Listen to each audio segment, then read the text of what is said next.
Армысыздар менің оқырмандарым. Бүгінгі тема, бүгінгі тақырып еркектің, яғни мүшесі түйіндердің шығып кетуі. Яғни көбісі айтады, менің мүшемде бір түйін пайда болды, болмаса дақ пайда болып кетті, қап-қара дақ дейді.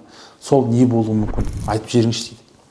Олай болса, бүгін ол жыныс жүйеге не үшін шығады? Алдымен айтатын болсақ, жыныс мүшеге шығатын түйіндер, яғни ол папиллома болуы мүмкін, ол атерома болуы мүмкін, ол жаңағы герпетический инфекция болуы мүмкін, болмаса вирус болуы мүмкін. Осы иммундық жүйенің әлсіреуі жыныстық қатынас кезінде еркектің мүшесіне түйіндер пайда болады. Ол бірінші фактор. Екінші фактор, егер де ағзадағы инсулин деңгейінің жоғары болуы, ол да жыныс жүйесі болсын, басқа мына ауа өтпейтін жерлерге түйіндердің пайда болуы, яғни папиллома түйіндерінің пайда болуына алып келеді. Ол қандай жағымен қауіп төндіруі мүмкін? Егер сіздің жыныс жүйеңізде папиллома көптеп қалтайтын болса, ол сіздің әйеліңізге берілетін болса, әрине қауіп төндіруі мүмкін. Олай дейтініміз ВПЧ вирустары, яғни ВПЧ-ні көп жегесетін түрі ВПЧ 16, ВПЧ 18 түрін көп жерде тексереді. Осы кездесіп жатады. Ал енді оның көптеген түрлері бар, 30-40-50-ге жуық түрі бар. Сонымен қатар айтатыным, бұл вирус папиллома человекке ағзаға түсетін болса, әйел кісінің ағзасында болатын болса, ол жатыр мойынның қатерлі ісігіне алып келуі мүмкін.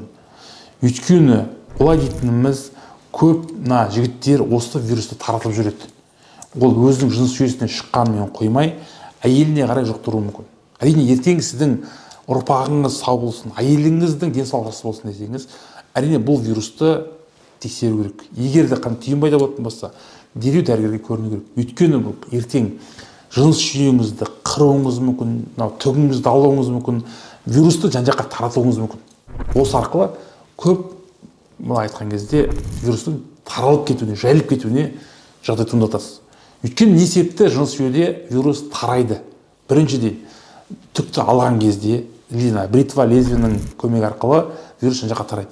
Екіншіден, әрине гигиенаның дұрыс болмауы, дұрыс дәрет алмағандықтан, жуынбағандықтан уақытында, ол да вирустың, яғни сол жерге ауа дұрыс өтпегендіктен, дымқыл жерде бүкіл вирус, бактерия, грибоктың барлығы сол жерде жүреді. Тағы бір айта кететін жағдай, көп жігіттердің арасында бар, шертілген, жалшын өтілген жігіттер.